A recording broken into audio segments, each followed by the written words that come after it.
I'm Memphis. I'm a shaman, and today is the first video in a series that I'm doing, going over my personal experiences with different deities, angels, different kind of entities, just as a way to share what working with these beings might be like for you, for people who want to work with them, a more contemporary way of looking at working with certain entities.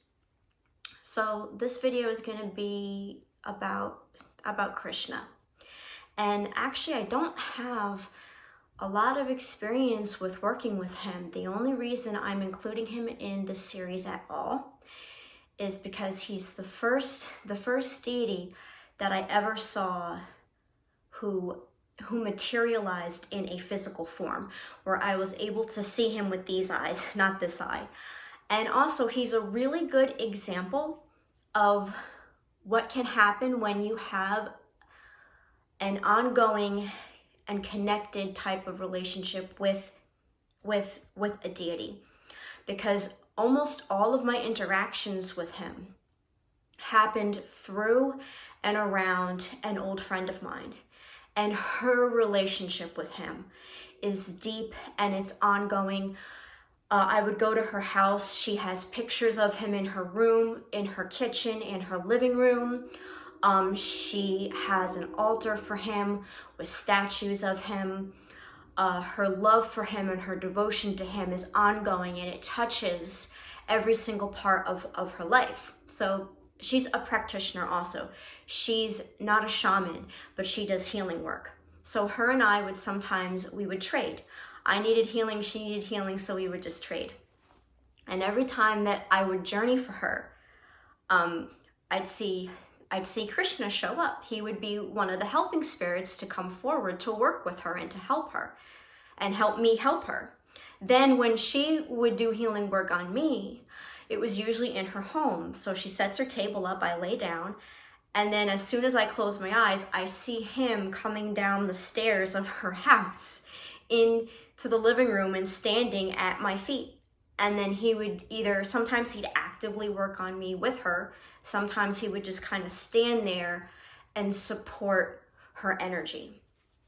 So that was one way, her relationship with him was so deep and so intense that anyone else around her who was sensitive to these kinds of energies could pick up on him, knew he was there, and could bear witness to this relationship that she had. And personally, I think that's beautiful.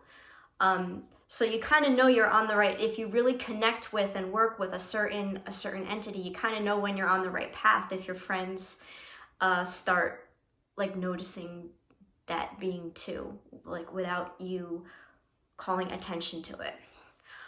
And then the way that I would see him in the flesh, so to speak, is her and I would sometimes go to a kirtan service at a temple in Mount Airy.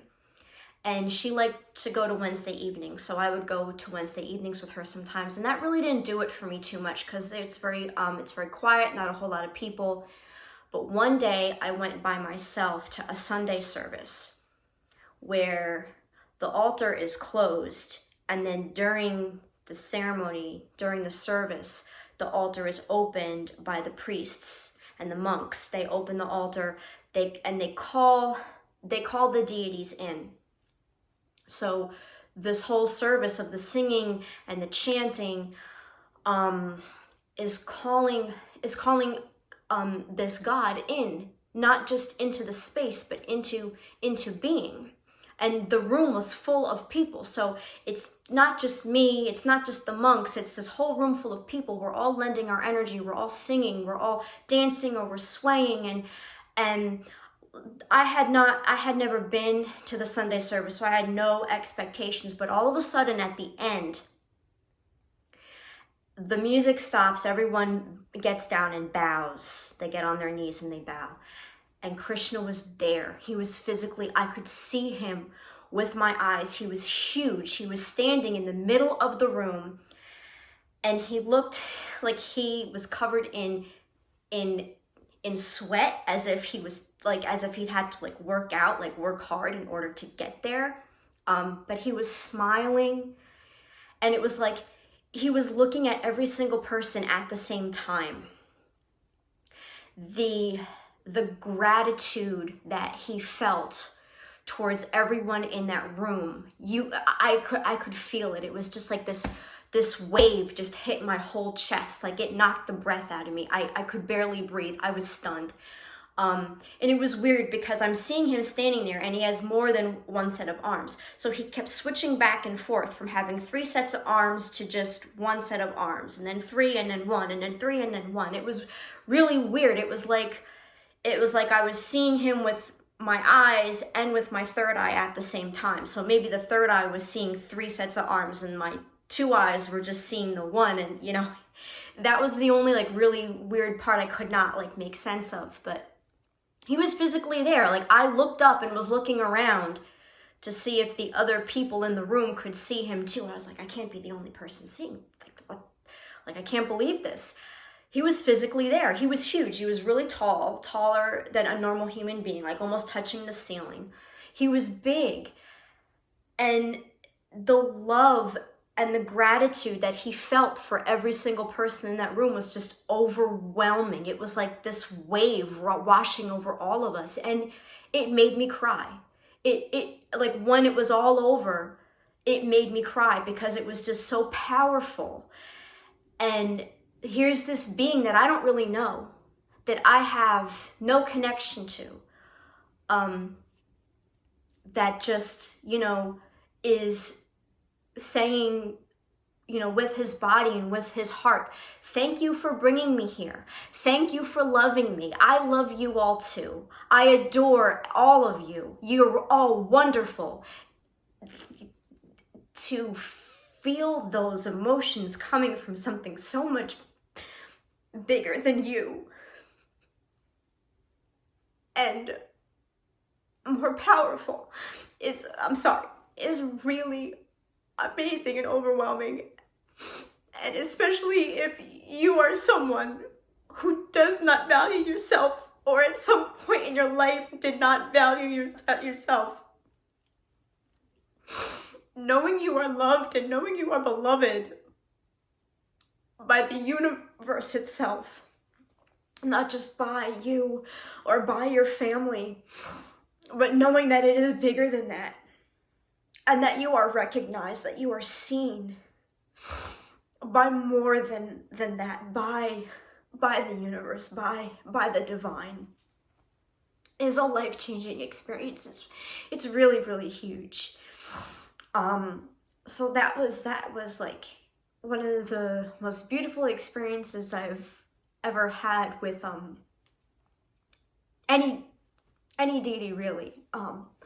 And I think that that's what a lot of people are looking for when they worship with others, whether it's in church or in shul or in a mosque, whether it's at a Hindu temple or in covens and circles. You know, when people come together and they worship together and they pray with one mind, multiple minds coming forward with one intention, you can make anything happen. You can manifest anything. There's a lot of power. There's a lot of power in each of us. But when we combine all our power together into one, it's unbelievable what we as a species can accomplish. And I think that group worship is a good example of that. So that's my experience with that deity. And if you want to look up more about him, feel free to. Again, this was just about my experiences. I'm not really going to go into what each of these gods or angels are like for, or what you can work with them for, or how to. I'm going to kind of leave that, like there's a lot of other sources about that. But for those of you who are